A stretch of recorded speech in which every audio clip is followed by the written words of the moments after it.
Good evening, Abram. Hey, How are you? how's it going? All It's right, going. all right. All right. Hey, there's an Abram. You are all kinds of Tom's Hardware branded today. Yeah, well, today was my show, I know. so I so watch your show. that's what I. Oh, okay. You're one of the ten people. Thank you. Um, That's we funny. had I thought it was going to be a disaster today because my two co-hosts were both out sick, but to turn out, our guest had a lot of material he um, because he did this like unbelievable um, like Raspberry Pi powered Christmas light show on his house that is like a tourist attraction in his town. Wow. He's got 128,000 lights or something Wow. on his house, Wow. and I I kind of feel for his neighbors, but he says that the neighbors are cool with it because it's not just lights. We could actually talk about this during the show part because it's actually like Okay. interesting tech. Yeah. Yeah. Um, Let's definitely, especially what since we're doing a what Tuesday. Let's also but what talk I your show. yeah, well, I mean, just it's not the show so much as what he talked about that was interesting. But anyway, uh, I think that what would be good to talk about is for me today for Pilch Point Mhm. would be the products of the year. We just put up products of the year yesterday, so Cool. I think that would be a good one. Cool. I had a feeling, so that's good. All right, and I imagine you saw the other stuff already. Yep. Excellent. All right, and obviously, um, we're starting to promote CES pretty heavy, so we'll be doing that too. I think Friday we're gonna start doing our countdown with our favorite interviews from 2021 on social media. So, all right. Well, with that, watch what I'm going to do. I'm going to remember to hit record. The last 2 weeks I have forgotten to hit until about 2 minutes in. I got to go download the YouTube video to, to fill in the first section of the show. All right. Hello to our live viewers. Before we get started, I want to welcome everybody. I know it's weird. We're here on a Tuesday, and if you're joining us on Twitch, you might notice that the show title is a little different because we're trying some stuff out there as well. Because we're trying. Oh, well, that's interesting. Oh, okay. Been messing around with our cameras, getting ready for CES for our live viewers. So I was surprised about a setting in the system. Anyway, doesn't matter. Here we go. This week, Apple is trying to ignore your privacy, Tor is trying to protect its network, and YouTube is staying on Roku. It's Tuesday, December 14th, 2021, and this is episode 613 of F5 Live Refreshing Technology, a proud part of the Tech Podcast Network. If it's tech, it's here.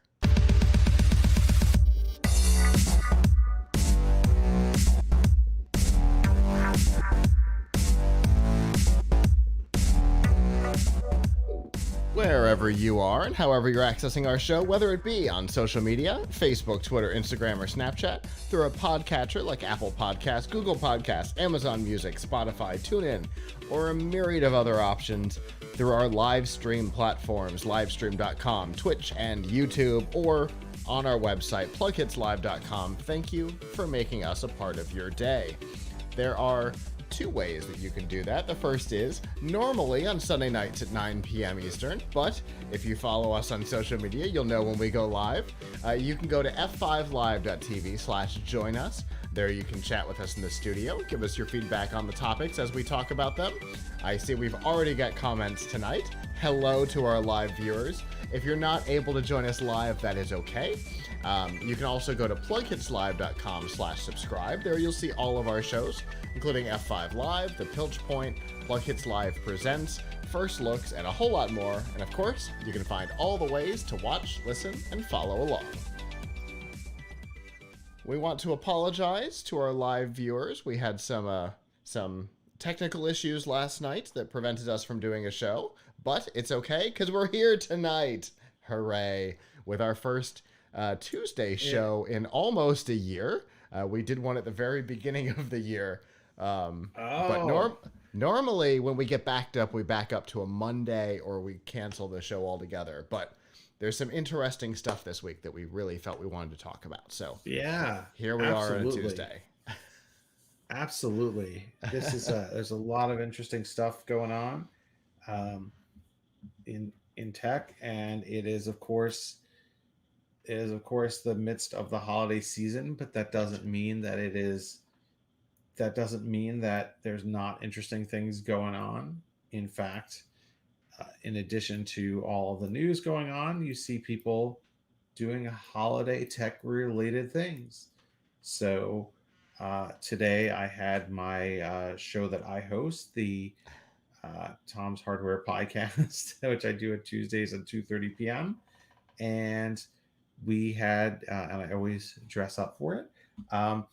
And we had a guest today who has decked out his house with 120,000 Christmas lights that are controlled by 4 Raspberry Pis. There is an 8-minute show that it does, and you can see a video of it on the gentleman's name is Shane Bourgeois, and Shane Bourgeois's YouTube channel. He actually has a video of it from last year, and this year he said that it has just a few more lights, but he's waiting for snow to get a video of it in the snow because he likes to show what it looks like during the snow when he videos it. But it plays like this Christmas music, and it happens. I guess there's something a little unclear on. There's a button outside his house that if you're walking by his house, you can hit the button and it will set off the show, the 8-minute show. But he also has the show go off automatically, happen every 30 minutes. And if you can listen to it directly from his house, like outside of his house, blaring on a speaker, or if you drive over to his house, because apparently people drive in from out of town to see his display. I'm not actually exactly sure what town he's in. Massachusetts somewhere, what town he's in. Okay. But people drive from out of town. The town actually advertises his house on their Facebook page as a tourist attraction. Wild. And you can tune in to 87.2 or something on your FM radio, and his house is actually broadcasting the music on an FM channel for every time it does this. Sure. So I asked him what do your neighbors think about this? And he said that his next door neighbor was cool with it, and then across the street there's an apartment complex, and he hasn't gotten any complaints from the people in the apartment complex. Now, I don't know if I could hear that music every half an hour. I mean, for the light part of it is one thing, but if I could hear that music every half an hour, I don't know how I would feel about it. But they it's a pretty impressive display. I will say that. And he claims that his isn't the biggest display like this. That there's some open source software that you can get to control massive light displays with Raspberry Hmm. Pi, and so apparently there are people all over the internet doing the same. Yeah. Actually, one of our Roboticon volunteers documented his process of installing and setting up the DMX system this year for his lights. So, yeah. Yeah, he said he uses X lights. Uh huh. Is that the same as Which DMX? is well, DMX is a protocol. Right. Yeah. So yeah. So anyway, that's and then he said next year there's also going to be a display for Halloween. Yep. Yeah, those are getting real So popular too. We've got a couple of them around here. And in fact, we've actually got we used to have a house around here who did a whole show to lights, and they also had a short range FM transmitter set up so you could listen to the music from your car too. ah, that's cool. I mean, I always love the Halloween ones the best. Uh, we haven't had anything quite that cool around here in terms of like a massive light show, but we have seen people with like robotic witches and things like that on their yards. So Okay. that that's that's cool. I'm uh I'm a fan of the innovation. Yeah. And using relatively easily accessible things to create something big and exciting for the whole community. Yeah, yeah. I mean, it's great. I mean, I'd hate to see what his electric bill is. Right? You know, I because I bet it's fairly significant for all those lights and the music and everything like that. But I Sure. mean, it's definitely a source of pride, which is great. I mean, even if you watch the episode we did, which is on the Tom's Hardware YouTube channel, you'll see that he actually has like this crazy like Pelican case that he's like turned into his like control center, and Gotcha. it's got like a rack. It's like got rack mounted Raspberry Pis that you can pull in and out with like Okay. 3D printed racks on Nice. them, and like all it's like that's actually as impressive as the outdoor display is that he's got this thing which kind of he said it's like the nuclear football or something. You Uh-huh. open it up and there are all these lights and things and racks inside, and it's just for you know it's just for controlling this massive light display that he has. So That's super cool. Well, I have not seen today's episode yet, so I look forward to putting that on while I'm editing in a little while.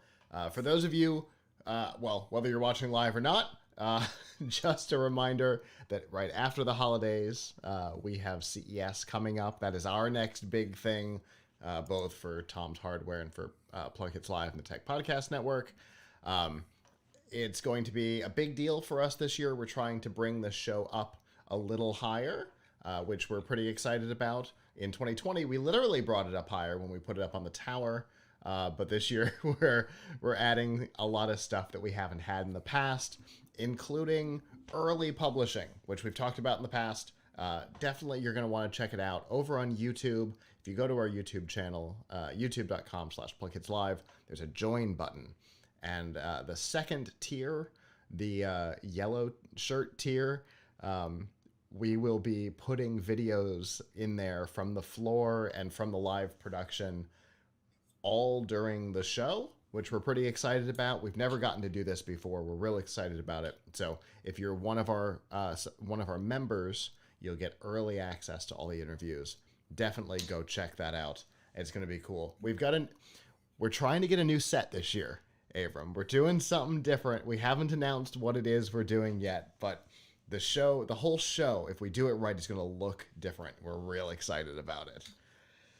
so the membership tiers are red shirt, yellow shirt, blue shirt. And green shirt. So green for the Plug It's Live color. And Right. also Captain Kirk's weird Yeah, he had the right. He sometimes had the green green uniform. shirt. Yeah, for like the So dress uniform in the original series. so we call our free subscribers the red shirts.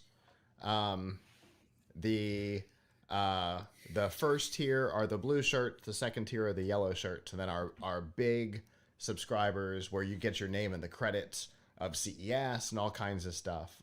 Those are our green shirts because it was infrequently used in the show, so it's infrequently used. It's our elite tier over on YouTube and on Twitch. Don't forget, you can also support us over on Twitch. But if you support us over on YouTube right now, you get that special perk of the early publishing of the videos, which is really cool. But you also get this show right here. Old throwback. You'll get that ad free tomorrow, which is pretty cool as well. So lots of cool stuff. I just want to point out that I started watching the latest season of Star Trek Discovery, Okay. and the captain is wearing a red shirt. Okay. So we're at that point where the uniforms are changing to the correct style, the actual Navy style, as opposed to where they had the yellow and red backwards. I mean, some of the other people have red also, or whatever. I guess some of the people on the bridge, but yes, the captain is wearing red. So I believe also that Captain Picard was wearing red in Next Gen. So everybody but Toss. So in Next Generation, they fixed the color schemes. They didn't know that they had two of the colors backwards. So in Toss, red and yellow were backwards, and then from Next Gen on, Command was in red, and what would have been called the red shirts were wearing yellow. Ah, okay.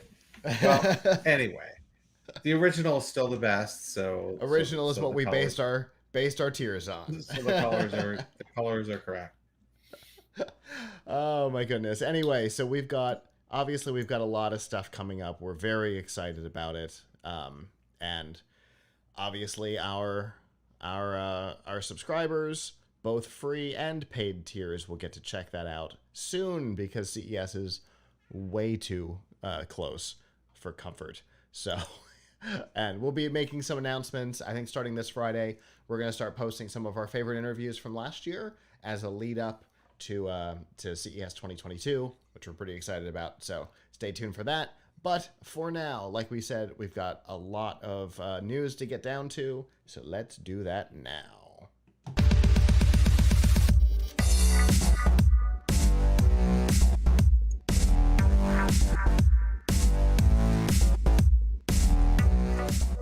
This week's Nifty Gifties on F5 Live is proudly powered by the Microsoft Store. Whether you're looking for a new laptop, a tablet, desperately seeking a new Xbox, games, and a whole lot more, you can get them at the Microsoft Store. And remember that current students, faculty, parents, and active military can save up to 10% on almost everything. To browse the products, to see deals that are going on, and to learn more about the discounts, you can go to f5live.tv/Microsoft. All right, so it's been almost a year since the topic of app tracking transparency started. We know that earlier in the year, Apple started to make a big deal about the feature, as Facebook started to make a big deal about the feature, but in opposite directions. You might remember the ad that Apple ran. There was a guy who was using his phone. Every time he did something, somebody else started sitting around him and watching what he was doing until it came up with a little dialogue box that said, "Ask not to track." He hit it, and all the people disappeared. That's the app tracking transparency feature. Basically, you get to tell apps that you do not want them to have access to identifiable and behavioral data. Some of that can include browser history, and even the other apps that you use and switch between. But what we are finding out now is that it doesn't work exactly the way Apple said it did. In fact, they have given the people that Tim Cook once called hucksters access to that data even if you tell them no. In particular, Facebook and Snap, the two companies that you would imagine were the ones that Apple was trying to hold back at bay. No, they still have access to that information, even if you say ask not to track. But they've been asked, pretty please, don't make it identifiable.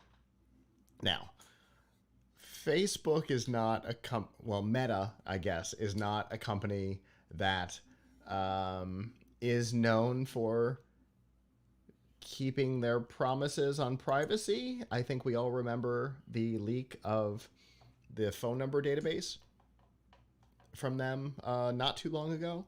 And of course, we can't forget about Cambridge Analytica, which was kind of the beginning of the public's big concerns with what Facebook was up to. Apple is trusting, just trusting that given the access, even when they're not supposed to have it, that they will anonymize it. So, I think we can trust that, right, Abram? Yeah, of course. I mean, look, the thing is, at this point, I don't know. I feel like privacy is already so violated every time you use certain apps and do certain things that and even do things that you didn't realize that were violating your privacy. I feel like maybe we're living in a post privacy world. Like, I don't know, I can't get too excited about people saying, oh, this is good for your privacy, and others saying, oh, this, don't trust this company, they're bad for your privacy. Like, I feel like I don't have a lot of privacy. So when it Agreed. comes to online stuff. So I I just like all this stuff about, well, we're going to fix it so this company can't track you and that company can't track you, but still whoever's holding the reins to that can track you, has Uh-huh. their own way to track you, like Google trying to do away with cookies and things like that, but meanwhile Google has all this information on you. So look, all this, we don't want the company to track us, is really a nice way of saying we're going to decide who gets to track you, who Mm-hmm. gets access to the best personally identifiable data from you and who doesn't. And then in a way that's picking winners and losers in a business because having that information has value. Yeah. So It's similar. I It's don't know. similar to the argument over the current patent law, right? It's the government picking winners and losers, and in this case, this is Apple picking winners and losers. Right. So yeah, you know what? I'm not so sure. I mean, I get it. The public, like if you hear Apple's going to protect my privacy, or Google's going to protect my privacy, or this thing's going to protect my privacy using a particular special browser or something's going to protect my privacy. I get it why you would say, "Hey, that sounds pretty good." Mm-hmm. But I'm not really sure what is really being protected. Are you protecting me from ads that show stuff that I was interested in? Oh, oh well, you know, it Sure. it it it doesn't, like, I don't care. Now, I, I mind can tell you, you, I can tell you at this point, my ads are never what I'm looking for this time of year because gift guides and yeah, CES exactly. pitches and I stuff. mean, My ads are right, bonkers already. right. I mean, it depends, but yes, I have gotten ads for a lot of things. Now, I mean, I guess if you're browsing something that I don't know, would be embarrassed if somebody saw the ad over your shoulder that you were looking at and thought you were interested in such thing. But who knows? Ads are weird. So like, That's true. it's hard for me to imagine how this affects privacy in any way that's really tangible to me. Now, like, I'm concerned about security. I'm concerned about Sure. people getting information they could use to impersonate me, for, to do identity theft. Sure. But Like the it's conversation hard. we had about dating apps and Yeah, yeah, like social phishing and stuff that like that.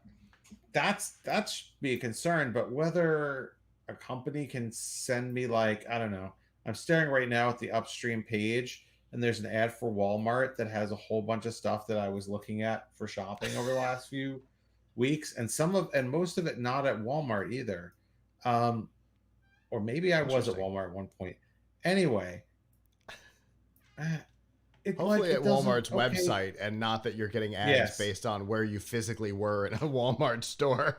Oh, I haven't been in a Walmart in a long time, so no, it's not. So, like, okay, whatever.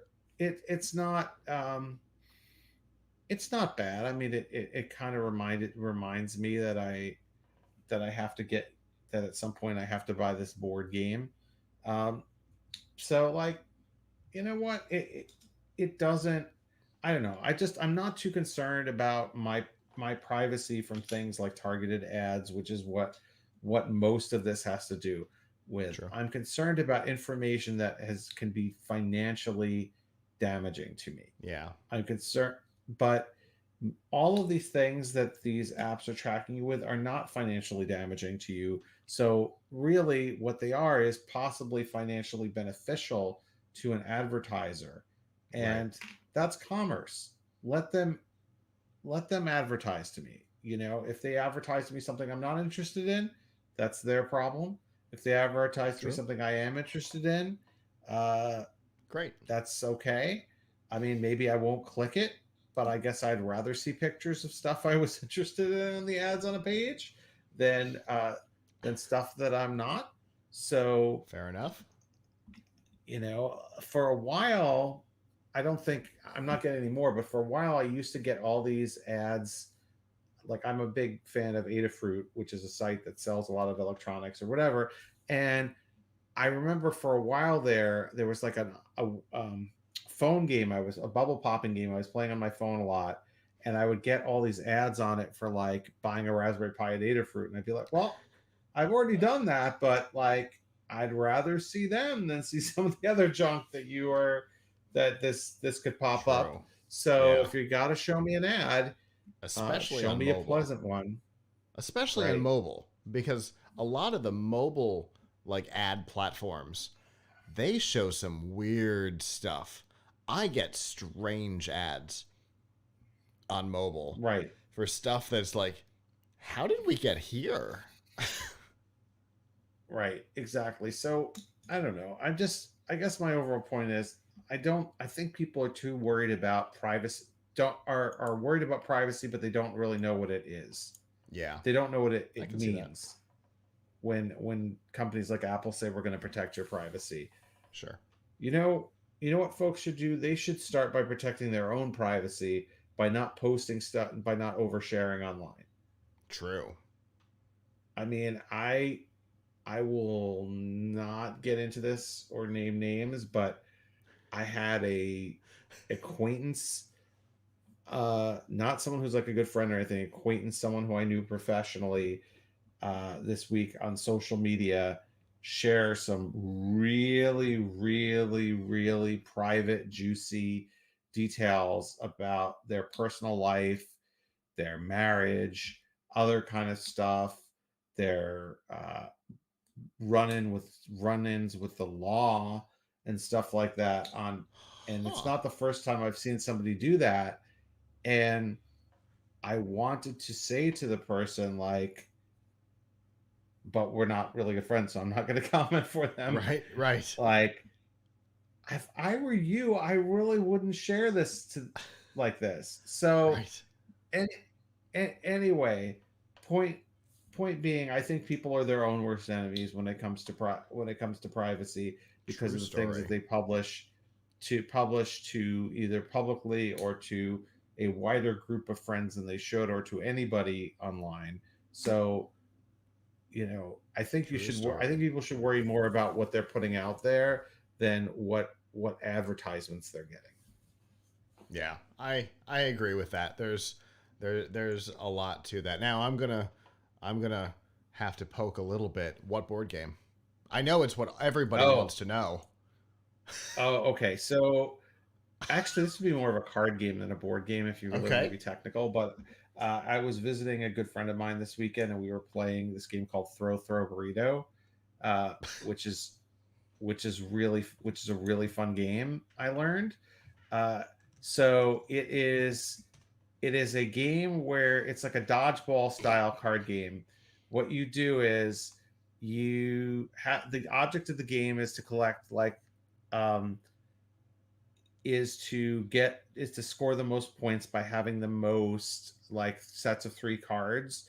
But while you're playing, you can you can collect like you can start a burrito duel, and like the other players, you make the other players throw these rubber burritos at each other, and whoever gets hit with a rubber burrito gets a burrito bruise, which costs them a point.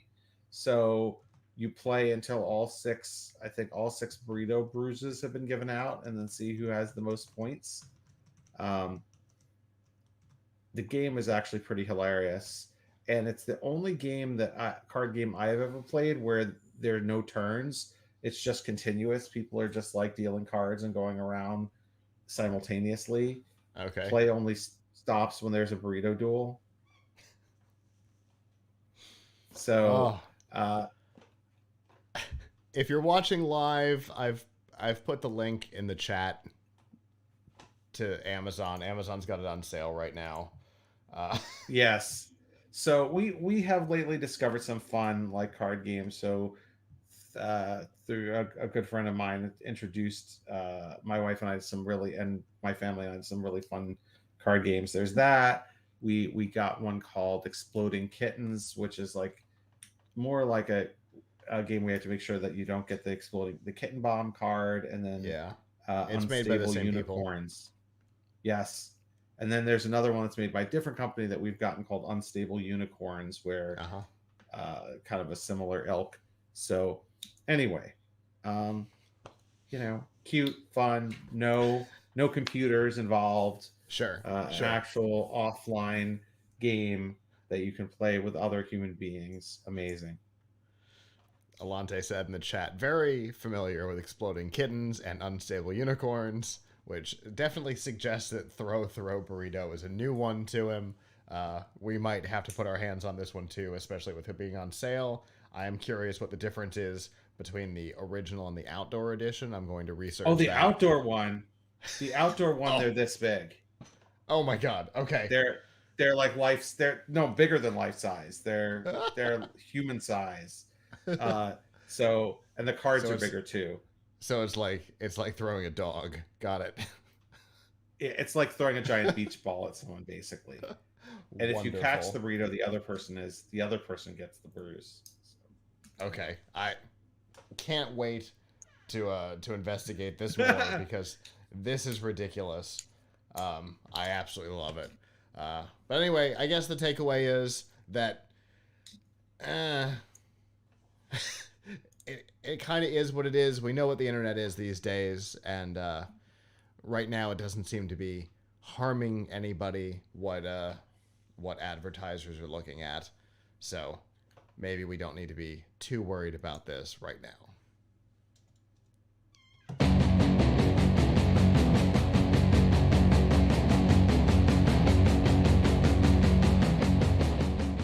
This week's Pilch Point with Avram Pilch is proudly powered by PureVPN. The best way to protect your privacy online is with PureVPN. You can hide your online activities, say goodbye to regional restrictions, and improve your streaming quality. Plus, it's available for almost all of your devices, and you can get a special money back. Get a special price and a 31-day money-back guarantee by going to pilchpoint.live/PureVPN. That fascinatingly ties in with our last topic, but right now we're going to change topics and talk about the last year. Yes. So